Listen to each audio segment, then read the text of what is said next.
I'll be sharing SSC JEE examination preparation strategy. So friends, strategy start करने के पहले मैं अपने बारे में कुछ बताना चाहूँगी कि क्या कुछ स्ट्रेटेजी फॉलो करके, प्लानिंग फॉलो करके मैंने एग्ज़ाम क्रैक किया। पहले हम जो प्रेजेंट सिनेरियो कोरोना वायरस का, उसके बारे में थोड़ा सा डिस्कशन कर लेते हैं कि स्टूडेंट को जो है इन सब चीज़ों की वजह से काफ़ी प्रॉब्लम फेस करना पड़ा है। कई सारों की फाइनेंशियल प्रॉब्लम है, कई सारे की प्रिपरेशन जो स्ट्रेटेजी फेल होती जा रही है, या फिर कई सारे जो है प्रिपरेशन अपना स्टॉप कर दे रहे हैं। सो फ्रेंड्स, मैं आपको यही सजेस्ट करना चाहूँगी कि आप अपना प्रिपरेशन जो है वो डिसकंटिन्यू ना करें, कंटिन्यू रखें, अपना 100% दें, थोड़ा पेशेंस लेवल मेंटेन करके रखें एंड अपना फुल फोकस जो है वो अपने स्टडीज़ की ओर दें। जो भी आप कॉम्पिटिटिव एग्ज़ाम की तैयारी कर रहे हैं, चाहे वो जेई हो, एई हो, गेट हो, ईएससी हो, उस पर आप फोकस करें। 100% श्योर है कि आपको जो रिजल्ट है वो ज़रूर मिलेगा, सक्सेस ज़रूर मिलेगा and you will be able to crack the examination. So friends, इसमें कई सारे स्टूडेंट्स ऐसे होंगे जो बिल्कुल फ्रेशर्स होंगे, पास आउट स्टूडेंट्स होंगे एंड कई ऐसे स्टूडेंट्स होंगे जो 1-2 साल की तैयारी कर रहे होंगे। तो उन सब के लिए ये वीडियो एक एज अ मोटिवेशन है एंड मैं ये उम्मीद कर रही हूँ कि आपकी प्रिपरेशन जो है अच्छी चल रही होगी एंड जिनकी प्रिपरेशन जो है अभी अच्छी नहीं चल रही है या किसी ने स्टार्ट नहीं किया है, वो अपना एक फ्रेश स्टार्ट दे सकते हैं। तो स्ट्रेटेजी स्टार्ट करने के पहले मैं एक ब्रीफ इंट्रोडक्शन देना चाहूँगी पैटर्न के बारे में, बिकॉज अगर आप कोई भी एग्ज़ाम देने जा रहे हैं तो एग्ज़ाम क्रैक करने के लिए उसका पैटर्न जानना सबसे ज़्यादा ज़रूरी है कि क्या कुछ एग्ज़ाम का पैटर्न है, किस तरीके से क्वेश्चंस आते हैं एंड किस तरीके से उस पैटर्न को फॉलो करते हुए हमें अपनी शेड्यूल को बनाना है, प्लानिंग को एंड रूटीन को फॉलो करना है। सो फ्रेंड्स, अगर मैं पैटर्न के बारे में बात करूं, डिफ़िकल्टी लेवल के बारे में अगर मैं देखूं तो डिफ़िकल्टी लेवल जो एसएससी एग्ज़ाम का है वो as compare to GATE and ESC engineering services के एग्ज़ाम के कंपेयर में ये थोड़ा लेस डिफ़िकल्ट है, तो आप इजीली क्रैक कर सकते हैं। एक्चुअली जो ईएससी का सिलेबस है वो काफ़ी ज़्यादा वास्ट है, बहुत ही चीज़ें सब्जेक्ट्स पढ़ने पड़ते हैं, बहुत ही सारी चीज़ें कवर करनी पड़ती हैं एंड गेट से अगर मैं कंपेयर करूं तो गेट के क्वेश्चन थोड़ा लॉजिकल होते हैं, आपको ब्रेन को थोड़ा वर्कआउट करना पड़ता है। सो आप एसएससी की प्रिपरेशन कर रहे हैं तो आपके लिए काफ़ी अच्छी अपॉर्चुनिटी है कि आप अपनी प्रिपरेशन को जो है वो कंटिन्यू रखें। नाउ अगर मैं पैटर्न के बारे में बात करती हूँ तो इसमें 2 स्टेज में एग्ज़ाम्स कंडक्ट कराया जाता है, स्टेज 1 एंड स्टेज 2। स्टेज 1 को हम पेपर 1 बोलते हैं, स्टेज 2 जो है वो पेपर 2 मेंस एग्जामिनेशन होता है। अगर स्टेज 1 के बारे में बात करें तो ये प्योरली ऑब्जेक्टिव टाइप होता है एंड एमसीक्यूज क्वेश्चन आते हैं इसमें। सीबीटी टेस्ट होता है, कंप्यूटर बेस्ड टेस्ट होता है, ऑनलाइन एग्जामिनेशन होता है, एमसीक्यूज क्वेश्चन आते हैं, एक क्वेश्चन होगा एंड आपके पास 4 ऑप्शन होगा एंड 4 में से आप किसी एक को करेक्ट आंसर को मार्क कर सकते हैं। नेक्स्ट, अगर ड्यूरेशन के बारे में बात करूँ तो ड्यूरेशन होता है इस एग्जामिनेशन का 2 आवर्स। तो 2 आवर्स 120 मिनट जो है वो मतलब थोड़ा सा डिफ़िकल्ट हो जाता है टाइम को मैनेजमेंट करना, वो मैं आगे बात करूँगी कैसे हम टाइम को मैनेज कर सकते हैं। नेक्स्ट, अगर टोटल नंबर ऑफ क्वेश्चंस देखूँ तो 200 क्वेश्चंस एंड जो वेटेज रहता है, मार्क्स होता है, वो 200 मार्क्स होता है। इसमें खास बात यह है कि जो नेगेटिव मार्किंग होती है फ्रेंड्स वो 1/4 होता है, नेगेटिव मार्किंग होती है इसमें, इसलिए आपको तुक्का जो है वो नहीं लगाना है। क्वेश्चन बिल्कुल आंसर स्पेसिफिक होना चाहिए, ज़्यादा तुक्का आप नहीं मार सकते हैं। ये एडवाइसेबल रहता है कि जितने क्वेश्चन आपको आ रहे हैं पहले उनको आप करेक्ट मार्क करिए। नाउ नेक्स्ट, अगर हम बात करें तो ऑब्जेक्टिव पेपर 1 में 2 पार्ट्स होते हैं, पार्ट 1 एंड पार्ट 2। पार्ट 1 में फ्रेंड्स होता है टेक्निकल, प्योरली टेक्निकल, जो आपका डोमेन नॉलेज है, प्रोफेशनल नॉलेज, इलेक्ट्रिकल इंजीनियरिंग के क्वेश्चंस जो कि एसएससी अपना सिलेबस मेंशन किया हुआ है उसमें से 100 क्वेश्चन आते हैं। एंड अगर मैं नॉन टेक्निकल की बात करूँ तो नॉन टेक्निकल में अगेन 100 क्वेश्चन आते हैं, जिसमें कि अगेन सब डिवाइडेड है 2 पोर्शन में। जनरल स्टडीज़ हो गया 50 क्वेश्चन एंड रीजनिंग हो गया 50 क्वेश्चन। फ्रेंड्स, इसमें एप्टीट्यूड नहीं आता है, जीके आता है एंड जीके का कुछ सिलेबस इस टाइप से है कि जैसे इसमें politics, economics, current affair, history, geography, ये सब पूछता है, जो कि सिलेबस काफ़ी ज़्यादा वास्ट है। तो जीके को आप अगर सोचेंगे कि हम एक बार में कवर कर चीज़ों को तो ये थोड़ा सा डिफिकल्ट होता है, इसीलिए मैं एडवाइस करूँगी कि आप ऑन अ रेगुलर बेसिस थोड़ा जीके को पढ़ते जाएँ, ताकि आप at the end of the day जो है वो पोर्शन काफ़ी कवर कर सकते हैं।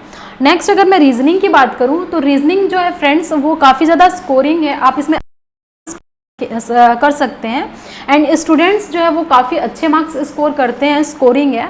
एंड अगर टेक्निकल की बात करूं तो टेक्निकल जो है वो आपका बहुत ही अच्छा स्ट्रॉन्ग होना चाहिए, बेसिक बिल्कुल क्लियर होने चाहिए एंड कट ऑफ क्लियर करने के लिए आपको इक्वली दोनों पे ही फोकस करना पड़ेगा, टेक्निकल पे भी as well as non technical पे भी। सो फ्रेंड्स, अगर आप स्टेज 2 में जाना चाहते हैं तो आपको सबसे पहले स्टेज 1 को क्लियर करना पड़ेगा, then only you will be able to sit in the stage 2, that is an answer writing descriptive type paper होता है। इसको हम मेंस भी बोलते हैं एंड ये 2 आवर ड्यूरेशन का होता है, 300 मार्क्स के इसमें क्वेश्चन आते हैं एंड ये क्वेश्चन आंसर के फॉर्म में रहता है। जैसे हम सेमेस्टर एग्जाम्स लिखते हैं, पॉइंट वाइज इसका आंसर लिखते हैं, पैराग्राफ लिखते हैं, न्यूमेरिकल सॉल्व करते हैं, उसी तरीके का हमारा ये स्टेज 2 एग्जामिनेशन होता है। सो स्टेज 2 की एग्जामिनेशन आप जो है वो तभी कर सकते हैं जब स्टेज 1 आपने क्लियर कर रखा हो। सो आपका मेन जो फोकस रहना चाहिए अभी वो पेपर 1 में होना चाहिए एंड देन पेपर 2 में होना चाहिए। एंड से देखते हुए ये समझ में आता है कि ये जो 2 स्टेज का प्रोसेस है एंड आपको दोनों ही स्टेज को क्लियर करना है। नाउ मैं कुछ कट ऑफ के बारे में यहाँ डिस्कशन करना चाहूँगी, क्योंकि बिना कट ऑफ जाने हुए आप कैसे स्टार्ट करेंगे, कितना लेवल ऑफ डिफ़िकल्टी है, क्या कंपटीशन है, वो कट ऑफ से पता चलता है। सो फ्रेंड्स, 2016 में अगर कट ऑफ के बारे में बात करूँ तो अनरिजर्व के लिए तो जो कट ऑफ था वो 115 था एंड OBC ST SC के लिए यहाँ मेंशन है। 2017 की बात करूँ तो the cut off was 136.25 marks and out of 200 and in 2018 the cutoff was 152.16 for unreserved. So friends, आप देख सकते हैं कि इस टेबल से कैसे जो है कट ऑफ जो है वो ड्रास्टिकली ईयर बाय ईयर जो है वो इंक्रीज हो रहा है। सो इस तरीके से कट ऑफ देखते हुए आप ये सोचना है कि किस तरीके से हम और ज़्यादा मेहनत करें, हार्ड वर्क करें, स्ट्रेटेजी प्लान करें एंड रूटीन फॉलो करें, ताकि जो आप कट ऑफ तो क्लियर करें ही लेकिन एक अच्छा स्कोर भी आए, ताकि वो आपको पेपर 2 में जो है हेल्प करेगा। सो फ्रेंड्स, अगर मैं फाइनली डिस्कस करूँ पैटर्न के बारे में तो इसमें पेपर 1 ऑब्जेक्टिव होता है, पेपर 2 डिस्क्रिप्टिव होता है एंड फाइनली अगर आपने ये दोनों ही क्लियर कर लिया अच्छे मार्क्स से, देन आपको डॉक्यूमेंट वेरिफिकेशन के लिए बुलाया जाएगा, मेडिकल होगा आपका एंड देन फाइनली आपकी जॉब जो है वो आप अचीव कर पाएंगे, टारगेट को अचीव कर पाएंगे। सो फ्रेंड्स, अभी तक हमने देखा था क्या कुछ पैटर्न रहा है SSC एग्जामिनेशन का, क्या क्या स्टेजेस होते हैं एंड क्या कुछ कट ऑफ रही है प्रीवियस ईयर की। 3 ईयर का जो हमने एनालिसिस किया था कट ऑफ का वो मैंने डिस्कस कर चुकी हूँ एंड अब हम देखेंगे क्या कुछ की पॉइंट्स रहने चाहिए हम लोग को ड्यूरिंग होल आवर प्रिपरेशन, क्या क्या चीज़ को फॉलो करना चाहिए, जो कि मैंने भी किया था एग्ज़ाम को क्रैक करने के लिए एंड आप भी कर सकते हैं। आप इतने मोटिवेट रहिए, चाहे वो कोरोना वायरस हो, चाहे कोई भी सिचुएशन हो, आप इतने मोटिवेट रहिए कि आप जो है सामने वाला अगर पर्सन आपसे बात कर रहा है तो वो कुछ पॉजिटिव ले करके जाए, पॉजिटिव एनर्जी आपसे ट्रांसफ़र हो उसके में, ताकि वो भी मोटिवेट हो जाए एंड वो भी अपना प्रिपरेशन जो अगर वो ड्रॉप कर चुका है तो वो भी कंटिन्यू करें। सो फ्रेंड्स, हम की पॉइंट देखते हैं। सो स्टूडेंट्स, सबसे पहले हम देखते हैं क्या कुछ की पॉइंट है। तो सबसे पहला होता है सिलेबस। अगर आप 1 to 2 ईयर से प्रिपेयर कर चुके हैं तो आप काफ़ी फैमिलियर होंगे इस सिलेबस को लेके, बट अगर कोई फ्रेश कैंडिडेट है तो मैं आपसे ये बोलना चाहूँगी कि आप सबसे पहला जो टास्क आपका होगा वो सिलेबस का ओवरव्यू करना होगा। बिकॉज क्या होता है, हम कई बार एग्ज़ाम देने तो चले जाते हैं लेकिन क्या होता है एग्ज़ाम का जो सिलेबस पैटर्न क्या है हमें पता ही नहीं होता है। तो आपका पहला टारगेट है कि आप सिलेबस का क्या करिए, प्रिंट आउट निकालिए। प्रिंट आउट जो है वो 2 पेजेस का अवेलेबल है कोई भी वेबसाइट में, SSC की ओन वेबसाइट में भी है एंड और अल्टरनेट क्या है, आप खुद से सिलेबस को नोट डाउन करिए। खुद से सिलेबस को नोट डाउन करने से क्या होगा कि आपका जो सिलेबस है वो धीरे धीरे आपको जो है वो याद होते जाएगा एंड फिर आप अपनी प्रिपरेशन जो है वो स्टार्ट कर सकते हैं। मैंने भी किया था। अगर कोई भी एग्ज़ाम के लिए आप प्रिपेयर कर रहे हैं तो हर एक एग्ज़ाम का जो है वो आपको सिलेबस आपके जो टेबल पे होना चाहिए। एंड नेक्स्ट देखें। सो स्टूडेंट्स, अभी तक आपने देखा कि कैसे सिलेबस ओवरव्यू करना इंपॉर्टेंट होता है एंड होप मैं उम्मीद करती हूँ कि आप किसी भी एग्जामिनेशन को देने जा रहे हैं तो सबसे पहला उसका जो है टारगेट आपका होना चाहिए कि सिलेबस का ओवरव्यू करना। नाउ सेकंड स्टेप क्या होता है हमारे लिए कि सिलेबस का कंप्लीट होना। सिलेबस का कंप्लीट होने का इन द सेंस ये मतलब है कि आप जितने भी सब्जेक्ट उन्होंने मेंशन किया है आप स्टेप बाय स्टेप जो है वो एक एक सब्जेक्ट उठाएं एंड देन इसको कंप्लीट करते जाएं। अगर आपने ऑलरेडी कोचिंग इंस्टीट्यूट में कोचिंग ले चुके होंगे तो आपके पास ज़रूर क्लास नोट्स होंगे, काफ़ी अच्छे होंगे। तो आपका टारगेट ये होना चाहिए कि आप जो है उसको डेली बेसिस पे रिवाइज करें, रिवीजन करें अच्छे से प्रॉपर एंड देन अगर कोई फ्रेश कैंडिडेट है तो मैं रिकमेंड करूँगी कि आप प्रॉपर से नोट्स बना करके प्रॉपर उसको रिवीजन करिए। सो स्टूडेंट्स, हम नॉलेज गैप के बारे में कुछ बात करते हैं। क्या होता है, कई सारे स्टूडेंट ऐसे होते हैं जो एग्ज़ाम देने चले तो जाते हैं लेकिन कुछ नया क्वेश्चन देख करके उन्हें ऐसा लगता है कि ये चीज़ तो मैंने पढ़ा ही नहीं, लेकिन ऐसा नहीं होता है। वो चीज़ें कहीं ना कहीं आपके बेसिक से ही रिलेटेड होती है। अगर आपका जो है फाउंडेशन वीक है तो आप क्वेश्चन जो है अच्छे तरीके से सॉल्व नहीं कर पाएंगे। उसको बोलते हैं हमें नॉलेज गैप, कि नॉलेज तो है लेकिन उसके बारे में अच्छे से नॉलेज नहीं होने की वजह से आपसे क्वेश्चन नहीं बना। तो आपको नॉलेज गैप नहीं करना है, प्रॉपर बेसिक बिल्कुल अच्छे तरीके से पढ़ना है, बेसिक कंसेप्ट पूरे क्लियर होने चाहिए। एंड बेसिक कंसेप्ट तभी क्लियर होगा जब आप चीज़ों को अच्छे तरीके से पढ़ेंगे, डीप में पढ़ेंगे, हर एक चीज़ों को कोरिलेट करते हुए चलेंगे। नेक्स्ट जो है वो मैं रूटीन की बात करूँगी। तो रूटीन जो है आप कैसे फॉलो कर सकते हैं। कई बार क्या होता है, चीज़ें जो है हम रूटीन ना करने की वजह से ब्रेक हो जाती है बीच में एंड हम गिव अप करने लगते हैं। स्टार्टिंग में क्या होता है, हम बहुत ही एनर्जेटिक से स्टार्ट कर देते हैं कि हाँ मैं ये भी कर लूँगी या कर लूँगा, मैं वो भी क्रैक कर लूँगा, लेकिन धीरे धीरे जैसे जैसे एग्ज़ाम नज़दीक आता है हमारा जो एनर्जी है वो बिल्कुल डाउन हो जाता है, डीमोटिवेटेड फील करने लगते हैं कि अब हमसे कुछ नहीं हो पाएगा, बिल्कुल गिव अप करने की कंडीशन हो जाती है। तो ऐसी कंडीशन ना रहे, ऐसी कंडीशन तब होती है जब आपका कोई प्रॉपर रूटीन नहीं है। अगर आप रूटीन फॉलो करेंगे कि आज का दिन मेरा कैसा होना चाहिए, कल का दिन मेरा कैसा होगा, परसों का कैसा होगा, वीकली पूरा कैसा होगा, मंथली कैसा होगा रूटीन, तब जा कर के आप जो है वो टारगेट को जो है वो अचीव कर पाएंगे। अदरवाइज जो है वो यूजलेस होगा आपका प्रिपरेशन करना। अगर रूटीन के बारे में मैं बात करूं तो रूटीन क्या कुछ होनी चाहिए। अगर आप लेट नाइट स्टडी कर रहे हैं तो लेट नाइट स्टडी करिए, कोई दिक्कत नहीं है। अगर आप मॉर्निंग में कर सकते हैं तो मॉर्निंग में करिए, बट मैं सजेस्ट करूंगी कि मॉर्निंग में आप करें, क्योंकि मॉर्निंग में क्या होता है हमारी माइंड एकदम फ्रेश होता है, चीज़ें सब कुछ फ्रेश होती हैं, एक अच्छा सा डे हमारा स्टार्ट हो सकता है। अगर आप मॉर्निंग में उठ रहे हैं तो जो हाफ एन आवर क्या कर सकते हैं, आप एक्सरसाइज और योगा कर सकते हैं आपके माइंड को बिल्कुल फ्रेश होने के लिए। क्योंकि अगर आप पढ़ते जाएंगे तो चीज़ें क्या हो जाती है, हमारे बहुत ही ज़्यादा इकट्ठा होते जाती है और हमारा माइंड जो है वो बिल्कुल भर सा जाता है। तो आपको क्या करना है, थोड़ा सा माइंड को भी रिलैक्स देना है, योगा करना है, एक्सरसाइज करना है, वर्कआउट करना है, कुछ आधे घंटे से कुछ नहीं बिगड़ने वाला। तो आप जो है वो एक्सरसाइज करिए, उसके बाद जो 10-15 मिनट का जो आप ब्रेक लेते हैं वो, एंड देन आपको क्या करना है, आपका डे का प्लानिंग करनी है कि मेरा आज का रूटीन में क्या फॉलो करने वाला हूँ। अब आपका डे यहाँ से स्टार्ट होता है।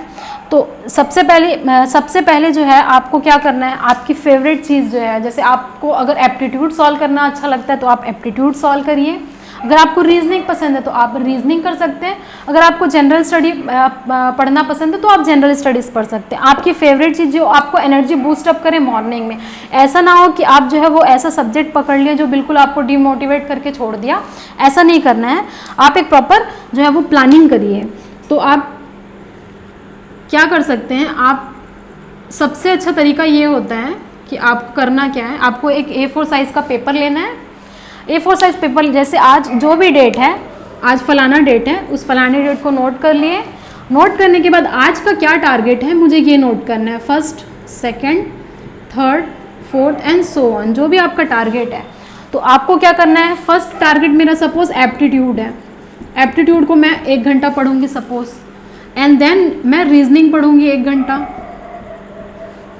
एंड देन मैं क्या करूंगी, जीके पढ़ूंगी 1 घंटा, एंड देन उसके बाद आप क्या कर सकते हैं, एक टेक्निकल का जो है वो थोड़ा सा लंबा स्केड्यूल बनाना पड़ता है, क्योंकि टेक्निकल ऐसा नहीं है कि आप 1 घंटे पढ़े और हो गया। आप अगर कोई सब्जेक्ट उठाए हैं तो आपको उसको कंप्लीट करना है। सपोज आप 10 o'clock से 1 PM तक अपना टेक्निकल पढ़ रहे हैं, तो मॉर्निंग सेशन में आप क्या कर सकते हैं कि जो भी कंसेप्ट है आप उसको कंसेप्ट को पढ़िए, अच्छे से चीज़ों को समझिए, एंड देन सेकंड सेशन में क्या करना है, आपको न्यूमेरिकल सॉल्व करने हैं। देन आपको क्या लेना है, बीच में ब्रेक लेना है, जो भी आप रिफ्रेशमेंट होने के लिए लेना चाहते हैं, लंच ब्रेक ले लिए, थोड़ा सा रेस्ट कर लिए, माइंड को थोड़ा सा रिलैक्स कर लिए। देन आपको क्या करना है, फिर से स्टार्ट करना है चीज़ें। तो आप 1 बजे तक सपोज पढ़ लिए, अच्छा सा दिन रहा आपका, लंच ब्रेक भी ले लिए, एंड देन आप फिर से एक स्टार्ट करिए, फिर से आप टेक्निकल 4 से लेकर के आप 6 बजे तक पढ़ सकते हैं। तो आपको क्या करना है, ये जो टाइम होता है वो थोड़ा सा क्या होता है, बोरिंग होता है, नींद सी आती है। तो आप नींद उड़ाने के लिए आप क्या कर सकते हैं, न्यूमेरिकल प्रैक्टिस कर सकते हैं। तो न्यूमेरिकल प्रैक्टिस करने का क्या है, आपको बिल्कुल हैबिट हो जाएगी, प्लस न्यूमेरिकल में आपका जो है वो डे बाय डे इम्प्रूवमेंट हो जाएगा। सो आप क्या कर सकते हैं कि 4 से 6 के जो टाइमिंग है उसमें आप न्यूमेरिकल सॉल्व कर सकते हैं। मैं भी यही किया करती थी, क्योंकि मुझे भी बहुत नींद आती थी, सोने लगती थी। इससे बेटर है कि आप न्यूमेरिकल सॉल्व कर दें। न्यूमेरिकल में क्या होता है, माइंड लगता है, एंड माइंड लगता है तो फिर नींदें उड़ जाती हैं। तो इसलिए आप क्या करिए, न्यूमेरिकल सॉल्व करिए इस टाइम में। न्यूमेरिकल जो SSC का रहता है वो बिल्कुल शॉर्ट फार्मूला, आप डेटा पुट करिए, आपको आंसर आ जाएगा। तो बिल्कुल छोटे छोटे न्यूमेरिकल आप सॉल्व कर सकते हैं इस ड्यूरेशन में। एंड देन आपको क्या करना है, फिर आप ब्रेक लीजिए, जो भी आप टी ब्रेक या आप वॉक पे जाना चाहते हैं आप वॉक पे जाइए, टी ब्रेक लीजिए। एंड देन उसके बाद आकर के फिर आप जो है वो 7 बजे से अपना पढ़ सकते हैं।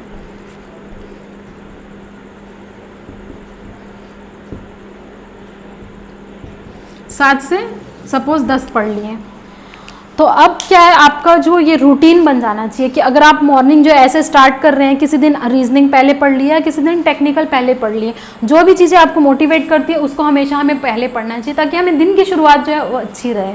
और दिन को कभी वेस्ट नहीं करना चाहिए। मॉर्निंग से ही कोई चीज़ें, अच्छी चीज़ें अगर होती है तो हमारा दिन पूरा जो है वो अच्छा होता है। इसलिए आपको ये रूटीन में लाना है। अब आपको क्या करना है, एक पेपर में आपने नोट कर लिया इस चीज़ों को कि आज का मेरा ये टारगेट है। फिर आपको क्या करना है, जब आप सोने जा रहे हैं तो सोने के सिर्फ 10 मिनट पहले आपको करना क्या है, आज का देखना है कि क्या मैंने एप्टीट्यूड पढ़ा 1 घंटा, तो आपने टिक कर दिया, हाँ मैंने पढ़ा। क्या आपने रीजनिंग पढ़ा, सपोज मैंने आज नहीं पढ़ा है रीजनिंग, तो आप टिक क्रॉस कर दीजिए। मैंने जीके पढ़ा, तो हाँ मैंने पढ़ा। टेक्निकल क्या मैं इतने से इतना पढ़ा, हाँ मैंने पढ़ा। देन न्यूमेरिकल मैंने पढ़ा, हाँ मैंने न्यूमेरिकल किया। एंड देन मैं ये रात का टाइम यूटिलाइज कर पाई, हाँ मैंने कर पाई। तो इससे क्या होगा, आपका सेल्फ इवेल्युएशन होता जाएगा रोज़ का रोज़ कि आपने कितने घंटे पढ़ लिए एंड क्या कुछ उस दिन से आपने अचीव किया है, या फिर वो दिन जो है आपने टोटली वेस्ट किया है। ये आप चीज़ें लिखेंगे तब आपको पता चलेगा, हाँ इतना टाइम मैंने यूटिलाइज़ किया, इतना टाइम मैं वेस्ट किया हूँ। तो अगर आप ये डेली फॉलो करते हैं, अगर आप 1 वीक भी फॉलो करेंगे तो ये आप देखेंगे कि जो है, तो आप क्या कर सकते हैं, इस A4 शीट को जो है अपने वॉल में पेस्ट कर सकते हैं एंड 1 वीक तक आप कंटिन्यू करिए। आपको मोटिवेशन आएगा, आपको लगेगा कि हाँ मैंने इतना अचीव कर लिया और इतना अचीव मुझे और करना बचा है।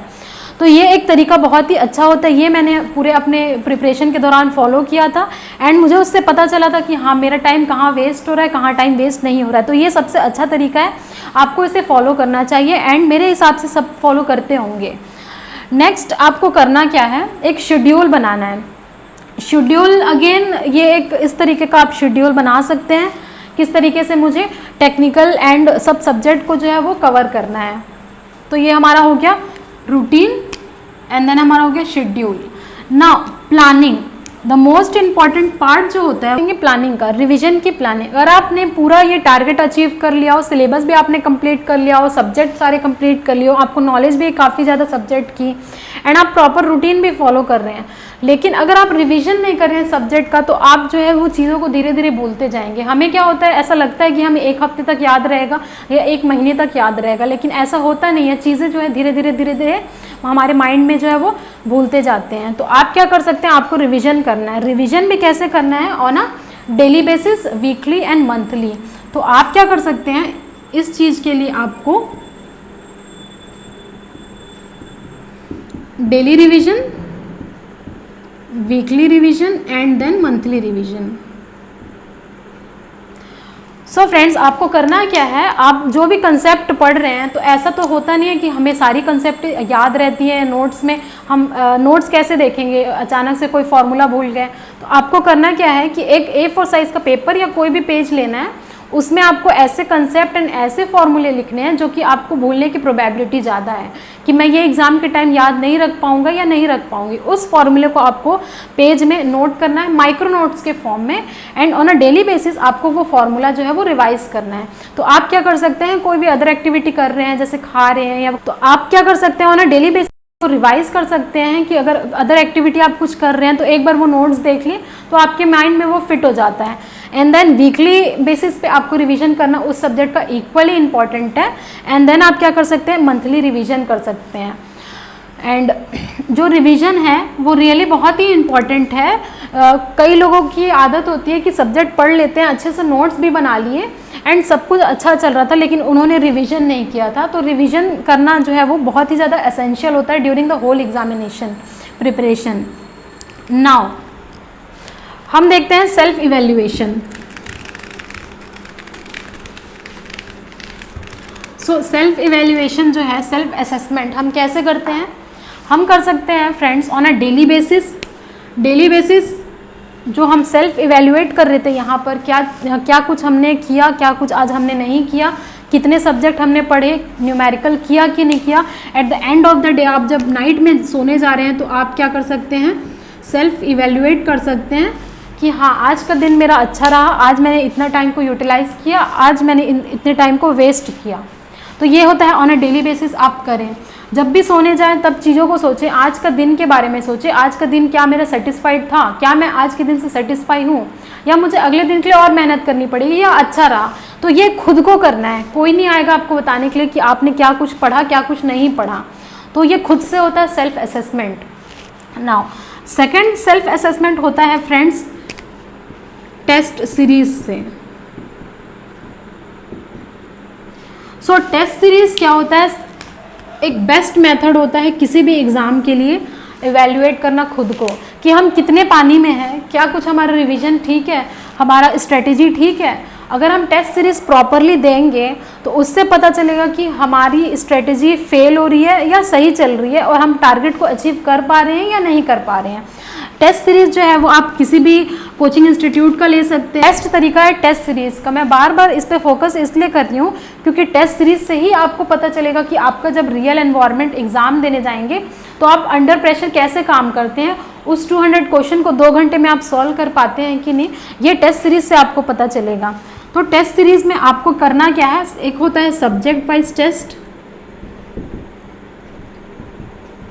एंड होता है एक फुल टेस्ट।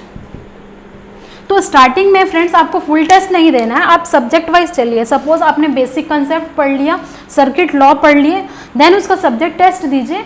अगर मान लीजिए 25 क्वेश्चन है तो आपसे कितने क्वेश्चन बन पा रहे हैं ये आप देखिए। रैंक पे स्टार्टिंग में मत जाइए, आपसे क्या गलतियां हो रही है, क्या कुछ आपका कंसेप्ट स्ट्रांग है, वो उस चीज़ पे फोकस करिए। एंड टेस्ट सीरीज में सब कुछ अवेलेबल रहता है कि आपने कितना क्वेश्चन अटैम्प्ट किया है, कितने क्वेश्चन आपके रह गए हैं, किस क्वेश्चन में आपने ज़्यादा टाइम लगाया, आपकी रैंक क्या है, टॉपर के मार्क्स क्या हैं। उससे आप चीज़ों को जो है वो एनालिसिस कर सकते हैं अपने बारे में। नेक्स्ट होता है फुल टेस्ट। फुल टेस्ट जो है वो आप तभी करिए जब आपका पूरे जो है वो सब्जेक्ट आपने ख़त्म कर लिया हो एंड आप फुल कॉन्फिडेंट के साथ पेपर दीजिए फुल टेस्ट। जो भी रैंक आएगा आप उससे इवेल्युएट कर पाएंगे कि आप जो है फाइनल्स में क्या कुछ कर सकते हैं। तो फुल टेस्ट आप दीजिए एंड देन इवेल्युएट करिए कि आपका रैंक क्या रहा है। नेक्स्ट आता है टाइम मैनेजमेंट। टाइम मैनेजमेंट जो वो किसी भी एग्ज़ाम के लिए जिसमें जो ड्यूरेशन है वो थोड़ा कम है उसके लिए इम्पॉर्टेंट हो जाता है। एंड टाइम मैनेजमेंट की बात करूँ तो वो भी अगेन आएगा टेस्ट सीरीज से, क्योंकि आप रैंडमली क्वेश्चन सॉल्व करते जाएंगे तो आपका टाइम नहीं पता चलेगा आप कितने ड्यूरेशन में कितने क्वेश्चन सॉल्व कर पा रहे हैं। तो आपको करना क्या है, टेस्ट सीरीज देना है एंड आपका 2 आवर्स में जो है वो पूरे कंप्लीट हो पा रहे हैं कि नहीं वो देखना है एंड देन एनालाइज करना है कि हाँ मेरा टाइम सही है, मैं कर सकता हूँ इतने टाइम में मैनेज। अगर नहीं कर पा रहे हैं तो आप देखिए कि आप किस क्वेश्चन में जो है वो अटक रहे हैं या किस क्वेश्चन में ज़्यादा टाइम ले रहे हैं। उस चीज़ का एनालिसिस करने का भी सबसे बेस्ट तरीका होता है टेस्ट सीरीज़। तो मैं बार बार फोकस कर रही हूँ फ्रेंड्स कि आप टेस्ट सीरीज़ जरूर लीजिए, बिना टेस्ट सीरीज़ दिए हुए एग्जाम देने मत जाइए, अदरवाइज आपको एनालिसिस नहीं होगा कि आप क्या कुछ गलत कर रहे थे एंड क्या कुछ गलत कर सकते हैं। नेक्स्ट होता है लास्ट इम्प्रूवमेंट। इम्प्रूवमेंट तभी आता है जब आप सेल्फ इवेल्युएट करके टेस्ट देंगे, टेस्ट सीरीज से अगर गलती कर रहे हैं उससे क्या सीख रहे हैं नेक्स्ट टेस्ट में, तब आपको इम्प्रूवमेंट का पता चलता है। अदरवाइज आप रैंडमली पढ़ते जाएंगे तो आपका पता नहीं चलेगा कि आपका इम्प्रूवमेंट हुआ है या नहीं हुआ है। अगर आप फर्स्ट टेस्ट में सपोज 100 मार्क्स ला रहे हैं तो आप जब सेकंड टेस्ट देते हैं फ्रेंड्स तो कम से कम आपका 10 नंबर बढ़ के आना चाहिए, 110 मार्क्स हो जाना चाहिए। अगर आपका कम आ रहा है तो आपकी प्रिपरेशन में कहीं ना कहीं दिक्कतें आ रही हैं, उस चीज़ को आपको ओवरकम करना है। तो इम्प्रूवमेंट के देखना पड़ेगा कि कहाँ मैं लैग रह गया हूँ और कहाँ मैं हाईएस्ट पोजीशन में हूँ, अपनी चीज़ों को एनालिसिस करना पड़ेगा। सो फ्रेंड्स एनालिसिस जो है वो खुद का बहुत ही इंपॉर्टेंट हो जाता है, एसेंशियल होता है, क्योंकि अगर आप रैंडमली पूरे टॉपिक्स को पढ़े जा रहे हैं, कहीं से कोई भी सब्जेक्ट उठा के क्वेश्चन सॉल्व करना शुरू कर दिए हैं तो इस तरीके का स्ट्रेटेजी वो जनरली फेल हो जाता है एंड बीच में जो है वो आपका प्लान गिव अप कर देते हैं, क्योंकि आपको समझ में नहीं आता आप किस डायरेक्शन में मूव कर रहे हैं। तो आपको इसी तरीके की स्ट्रेटेजी फॉलो करनी है, एक डेली रूटीन बनाना है एंड उस रूटीन को जो है वो फॉलो करते हुए जाना है कि आज का दिन मेरा कैसा होना चाहिए, अगला दिन मेरा कैसा होगा। बिकॉज अगर आज का दिन अच्छा नहीं है तो आप कल क्या करेंगे, इसीलिए आज से ही बेटर करिए, बेस्ट करिए एंड अपना 100% जो है वो एग्जाम को क्रैक करने के लिए परफॉर्म करिए। मोटिवेट रहिए एंड बिल्कुल पेशेंसफुली अपना क्वेश्चन वगैरह सॉल्व करिए एंड सिलेबस जो है वो अपना कंप्लीट करिए, अपने फ्रेंड को भी मोटिवेट करिए, खुद भी मोटिवेट रहिए।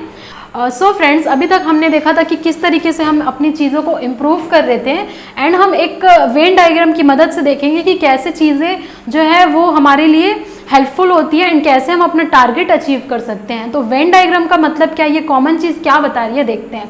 देखिए, आप हार्ड वर्क तो करते ही हैं। हार्ड वर्क करने का मतलब क्या है कि आपने जो है वो स्टडी कर लिया है, सब्जेक्ट को पढ़ लिया है, क्वेश्चन भी आपने सॉल्व कर लिए, प्रीवियस ईयर के क्वेश्चन सॉल्व कर लिए, तो उसको हम बोलते हैं हार्ड वर्क, कि आप बहुत मेहनत कर चीज़ों के प्रति काफ़ी कॉन्शियस हैं।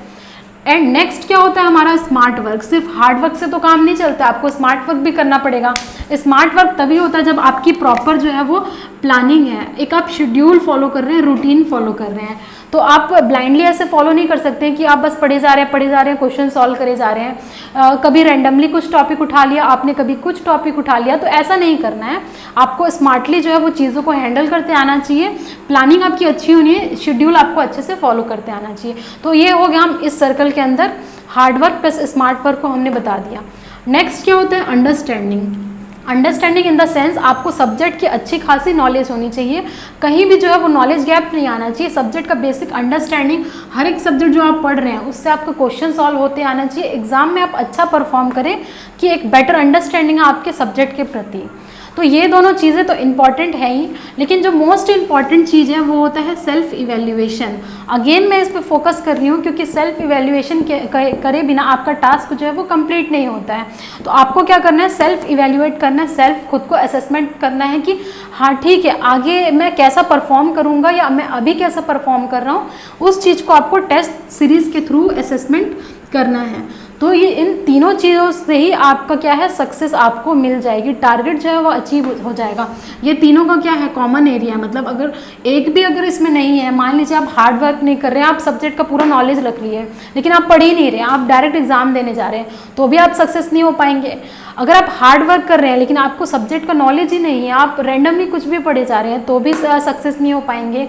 एंड अगर आप सेल्फ इवैल्यूएशन नहीं कर रहे हैं, अगर आप अंडर प्रेशर जो है एग्जाम का सिनेरियो में परफॉर्म नहीं कर पा रहे हैं, सिचुएशन को हैंडल नहीं कर पा रहे हैं, तब भी आप क्या कर सकते हैं, ये सर्कल के बाहर हो जाएगा। मतलब आप क्या करेंगे, टारगेट के प्रति आप नहीं जा पा रहे हैं, अचीव नहीं कर पा रहे हैं। तो आपको क्या करना है, इन तीनों चीज़ों को फोकस करना है, hard work, smart work, understanding of the subject and self evaluation. तो इन तीनों चीज़ों को मैंने भी फोकस किया था। कई बार चीज़ें कुछ मिस हो जाती है एंड अगेन हम लोगों को क्या करना है, एक वेन डायग्राम की मदद से हम लोगों को चीज़ों को समझना है एंड देन हम अपना फाइनली क्या करेंगे, टारगेट अचीव करेंगे, जो कि हमारा मेन फोकस होता है जॉब एंड एक अच्छी खासी सैलरी। सो फ्रेंड्स, होप ये वीडियो जो है आपके लिए बेनिफिशियल होगा, आप मोटिवेट रहेंगे इसे देख करके एंड पेशेंस रखेंगे, अपने फ्रेंड्स को भी मोटिवेट करिए। अगर वीडियो अच्छी लगी तो इसे शेयर करिए, लाइक करिए एंड सब्सक्राइब करिए, ताकि जो अपकमिंग वीडियो जो है वो हम अपलोड कर पाएँ, ताकि आपके लिए बेनिफिट हो, आप उस चीज़ का फ़ायदा उठा पाएँ। Thank you so much friends.